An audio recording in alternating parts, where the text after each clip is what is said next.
सीता नवमी व्रत कथा। नमस्कार भाइयों बहनों, जय माँ गायत्री। आप सभी का मेरे यूट्यूब चैनल शुभकर वाही अष्टमी में स्वागत है। आज की इस वीडियो में सुनेंगे सीता नवमी व्रत की कथा। सीता नवमी के दिन प्रभु राम और माँ जानकी की पूजा करने से सुखी दाम्पत्य जीवन का आशीर्वाद प्राप्त होता है। साथ ही सभी प्रकार की मनोकामनाओं की पूर्ति होती है। तो जानते हैं इससे संबंधित पौराणिक कथा क्या है। हर साल वैशाख मास के शुक्ल पक्ष की नवमी तिथि को सीता नवमी का त्योहार मनाया जाता है। धार्मिक मान्यताओं के अनुसार इसी दिन माता सीता धरती पर प्रकट हुई थीं। इसलिए आज के दिन को सीता नवमी के रूप में मनाया जाता है। सीता जी राजा जनक की पुत्री थी, इसलिए उनका नाम भी जानकी पड़ा। सीता नवमी को जानकी जयंती के नाम से भी जाना जाता है। वैष्णव संप्रदाय में आज माता सीता के निमित्त व्रत रखने की परंपरा भी है। आज व्रत रखकर श्री राम जी की मूर्ति सहित माता सीता का पूरे विधि विधान के साथ पूजन करना चाहिए, उनकी स्तुति करनी चाहिए। इस दिन जो भी कोई व्रत करता है उसे 16 महादानों और सभी तीर्थों के दर्शन का फल प्राप्त होता है। आज के दिन को आपको लाभ अवश्य उठाना चाहिए। साथ ही माता सीता और भगवान राम के मंत्रों का जप अवश्य करना चाहिए, जैसे कि माता सीता का श्री सीताये नमः, श्री रामाय नमः। इस प्रकार मंत्र जप करके माता सीता और भगवान राम दोनों को आप पुष्पांजलि चढ़ाकर उनका आशीर्वाद प्राप्त कर सकते हैं।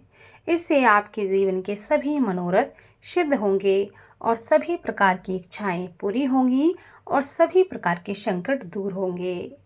पौराणिक कथा के अनुसार मिथिला की धरती पर कई वर्ष तक पानी की एक बूंद भी नहीं पड़ी थी। राजा जनक का पूरा राज्य पानी के बिना रेगिस्तान बना हुआ था। भयंकर अकाल और सूखे की वजह से मिथिला के लोगों को पानी की एक एक बूंद के लिए तरसना पड़ रहा था। अपनी भूखी और प्यासी प्रजा को देखकर राजा जनक बहुत ही विचलित रहने लगे।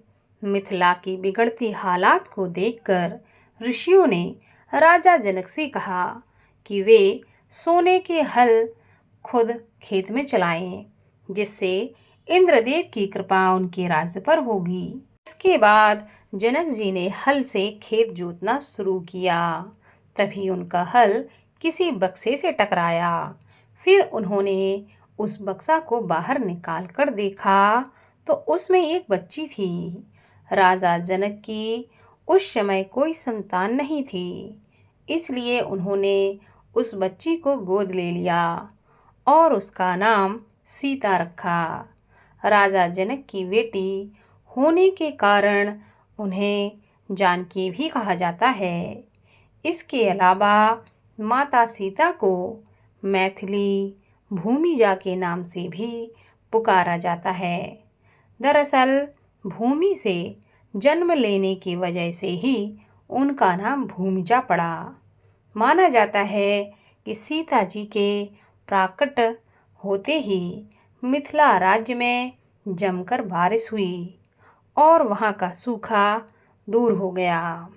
इसीलिए हर साल वैशाख माह की नवमी के दिन माता सीता के जन्म दिवस के रूप में हर वर्ष मनाया जाता है। इसलिए इस दिन हर व्यक्ति को इस कथा का श्रवण करना चाहिए और माता सीता और भगवान राम का इस दिन पूजन करना चाहिए।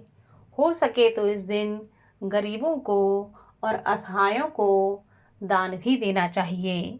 ऐसा करने से भी भगवान राम और माता सीता की कृपा प्राप्त होती है।